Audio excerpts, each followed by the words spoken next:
नमस्कार दोस्तों, मेरा नाम राजेश बब्बर है और मेरे सहयोगी एस्ट्रो कुलवंत, हम दोनों मिलकर ये चैनल को रन करते हैं। तो भृगु नंदी नाड़ी पे मेरी चर्चा जो है वो चल रही थी। आज मैं आपको एक बहुत हिडन टेक्निक्स भृगु नंदी नाड़ी की बताने जा रहा हूँ, जिसमें 3 या 4 टेक्निक्स आपके साथ में शेयर करूँगा। बहुत सी कुंडलियों पे ये टेस्टेड हैं ऑलरेडी, और आप भी इस वीडियो को आराम से सुनिए और फिर टेक्निक को अलग अलग कुंडलियों पे चेक। तो वीडियो आरंभ करने से पहले भगवान गणेश जी और भगवान शनिदेव से आराधना करूंगा, सबके घर में सुख और शांति बनाए रखे। अगर आप हमारे चैनल पर नए हैं तो प्लीज़ चैनल को सब्सक्राइब जरूर करिए, और हम लाइव भी करते हैं, वहाँ पे भी पार्टिसिपेट करिए। तो आइए वीडियो शुरू करते हैं। भृगुनंदी नाड़ी। भृगुनंदी नाड़ी एक बहुत डिफरेंट ढंग से प्रेडिक्शंस जो है वो करती है, जिसमें दशा सिस्टम नहीं होता है या किसी तरह से वर्ग चार्ट नहीं लिए जाते हैं। सिर्फ लगन कुंडली से बहुत सारी प्रेडिक्शंस की जाती हैं ग्रहों के कारकत्वों के अनुसार, और इसमें प्रोग्रेशन यूज़ किया जाता है। जुपिटर, शनि, राहु और केतु का ये 4 ग्रह जो होते हैं बहुत इंपॉर्टेंट होते हैं। ये प्रेडिक्शंस में बहुत काम आते हैं दोस्तों। तो पहला नियम यानी पहला रूल मैं आपको ये बताने जा रहा हूँ। अगर कुंडली में, तो एक कुंडली जल्दी से बना लेते हैं।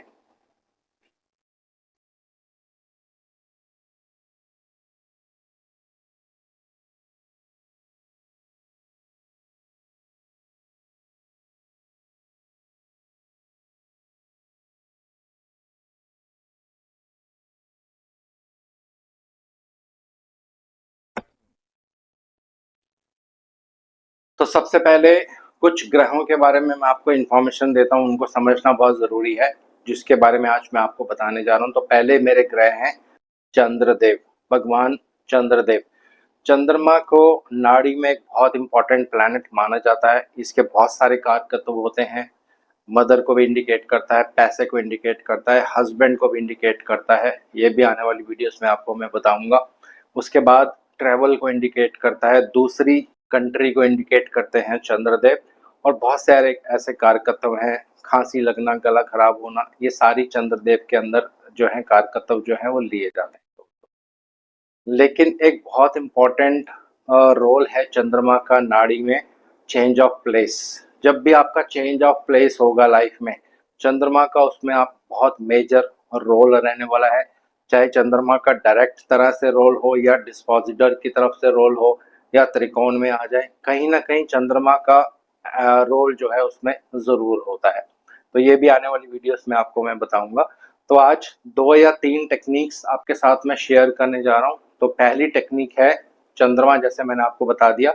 दूसरी टेक्निक है शुक्रदेव। शुक्रदेव नाड़ी में बहुत इंपॉर्टेंट प्लैनेट है, मोस्ट बेनिफिक प्लैनेट माने जाते हैं बृहस्पति की तरह।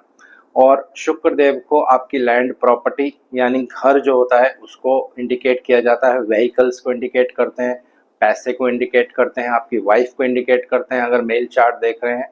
अगर लड़की का चार्ट देख रहे हैं तो भी पैसे को इंडिकेट करते हैं। सुख सुविधाएं जो होती हैं आपकी, ये सारी शुक्र से देखी जाती हैं।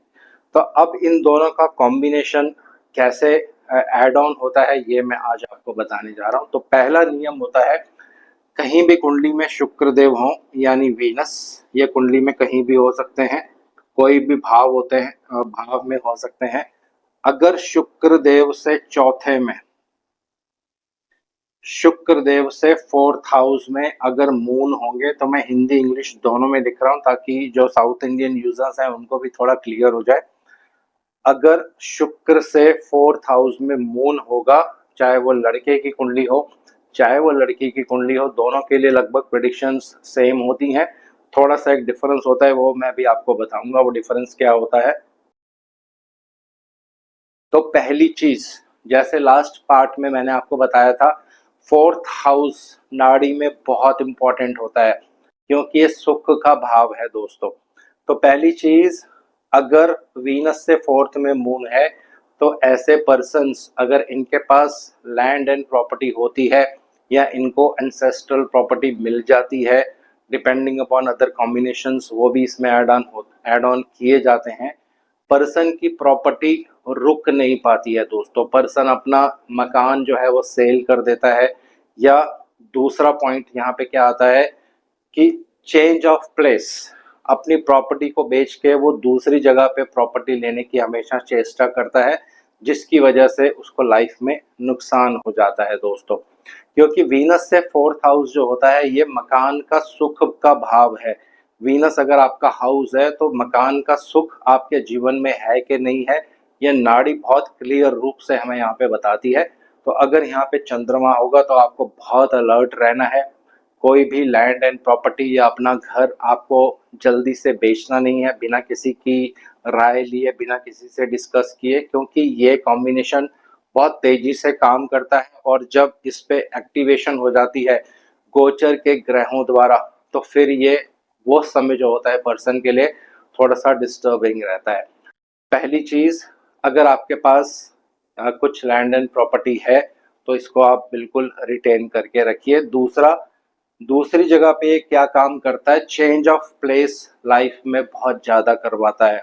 वीनस से फोर्थ में जब मून रहता है तो बहुत सी कुंडलियों पे आप देखोगे, चाहे वो लड़के की कुंडली हो लड़की की कुंडली हो, ऐसे लोग दूसरी कंट्रीज में जाकर सेटल्ड हो जाते हैं अगर दूसरे कॉम्बिनेशन स्ट्रांग होंगे, वरना दूसरी कंट्रीज में जाकर काम करते हैं और फिर कुछ समय बाद अपने देश में वापस आ जाते हैं।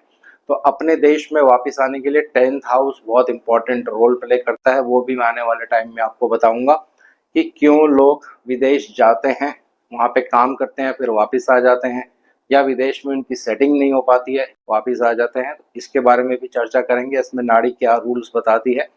तो ये एक बहुत ही महत्वपूर्ण रूल है, इसको आप ज़रूर फॉलो करिए। ये बहुत सी कुंडलियों पे आप लगा के देख सकते हैं। तो वीनस आपकी वाइफ है तो वाइफ के सुख में ही आपको कमी करेगा। ऑलरेडी पहला जो नियम है ये आप याद कर सकते हैं, चेंज ऑफ प्लेस, प्रॉपर्टी का बिकना, आपको पैसे का लॉस होना, ये सारी चीजें यहाँ पे होती हैं। दूसरा, अगर बिल्कुल वीनस के सामने मून होगा और अगर आप फीमेल चार्ट देख रहे हैं, लड़की का चार्ट देख रहे हैं, ये कॉम्बिनेशन अगर है वीनस के बिल्कुल सामने मून होगा तो आपको प्रेगनेंसी होने में प्रॉब्लम होगा या रिटेन नहीं कर पाओगे आप प्रेगनेंसी को, और अबॉर्शन का बहुत स्ट्रॉन्ग कॉम्बिनेशन जो है यहाँ पे होता है दोस्तों। ये दूसरा नियम है, ये आप यहाँ पे याद कर सकते हैं। तीसरा नियम है, अगर वीनस के 5th हाउस में मून होगा, उदाहरण के लिए चंद्र में यहाँ लिख देता हूँ, 1 2 3 4 5, ये त्रिकोण भाव होता है। तो ऐसे जो व्यक्ति होंगे, चाहे वो लड़का हो चाहे वो लड़की हो, हमेशा अपने बिजनेस में नया एडिशंस करने की कोशिश करेंगे और एक समय उनके लाइफ में ऐसे आएगा कि अपना सारा बिजनेस वाइंड अप करके वो दूसरी किसी जगह पे जाकर नए से फिर कुछ नई चीज का शुरुआत करते हैं। जब भी वीनस से 5th में मून रहेगा, ये हमेशा सिचुएशंस पर्सन की लाइफ में आती हैं। प्रोफेशनल लाइफ में ये बहुत ज़्यादा चेंज देता है, चेंज ऑफ प्लेस भी देता है और ट्रैवल भी देता है दोस्तों। तो ये एक सिंपल वीनस और मून का मैंने 3 कॉम्बिनेशंस आपको यहाँ बता दिए।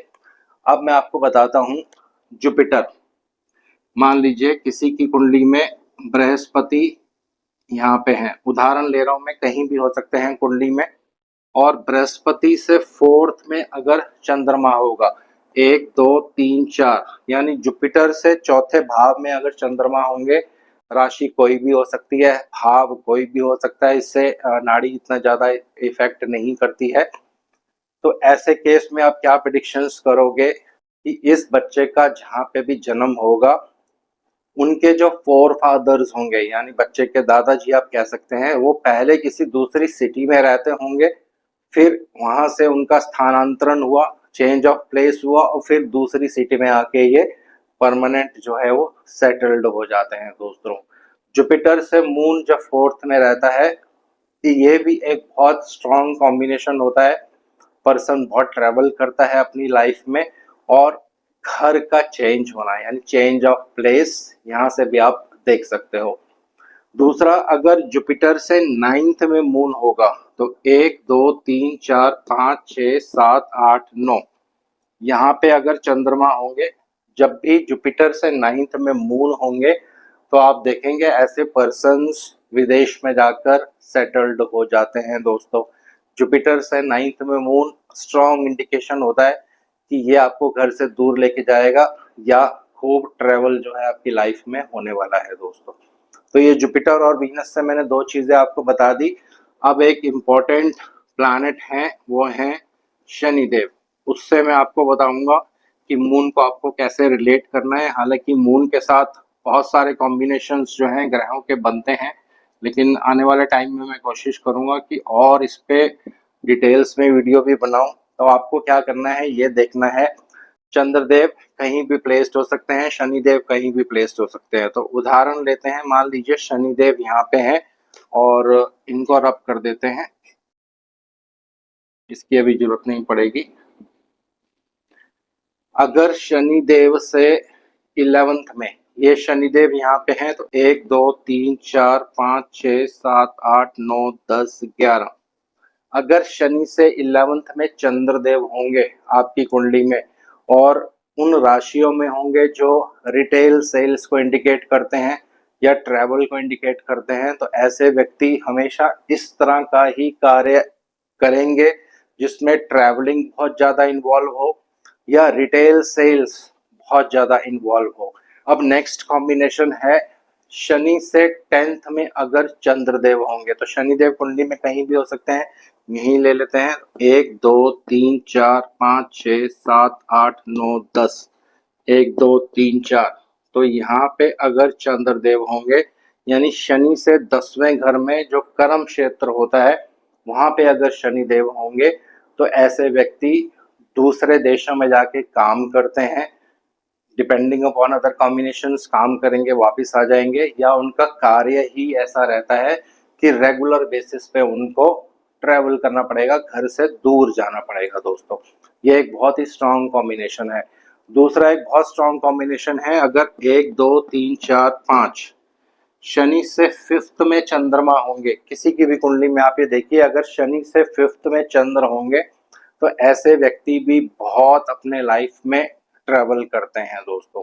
ये बहुत स्ट्रॉन्ग कॉम्बिनेशंस हैं और चंद्रमा जो है ये ट्रैवल के प्लैनेट हैं, दूसरी कंट्रीज को इंडिकेट करते हैं। तो अगर ये कॉम्बिनेशंस आपकी कुंडली में है तो इनको चेक करिए, पॉजिटिव होते हैं ये कॉम्बिनेशंस, ऐसा नहीं कि नेगेटिव कॉम्बिनेशंस हैं, बहुत पॉजिटिव कॉम्बिनेशंस होते हैं। लेकिन ये आपको हेल्प करते हैं अपनी लाइफ में डिसीजन लेने में, किस तरह का कार्य आपको करना चाहिए। उदाहरण के लिए जैसे शनि से 11th में अगर मून है तो आपको हमेशा रिटेल सेल्स या इस तरह का काम करना चाहिए जिसमें ट्रैवलिंग इन्वॉल्व हो।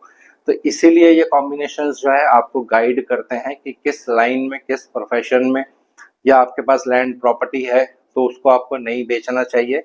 ये सारी चीज़ें आप नाड़ी के अकॉर्डिंग कुंडली से देख सकते हैं। तो ऐसे बहुत सारे और हिडन कॉम्बिनेशंस हैं नाड़ी में जो आपके साथ आने वाले टाइम में मैं शेयर करूंगा। आज इस वीडियो को यही विराम दे रहा हूँ, आशा करता हूँ सब कुशल मंगल होंगे। भगवान शनिदेव से आराधना करूंगा सबके घर में सुख और शांति बनाए रखें। जय शनिदेव।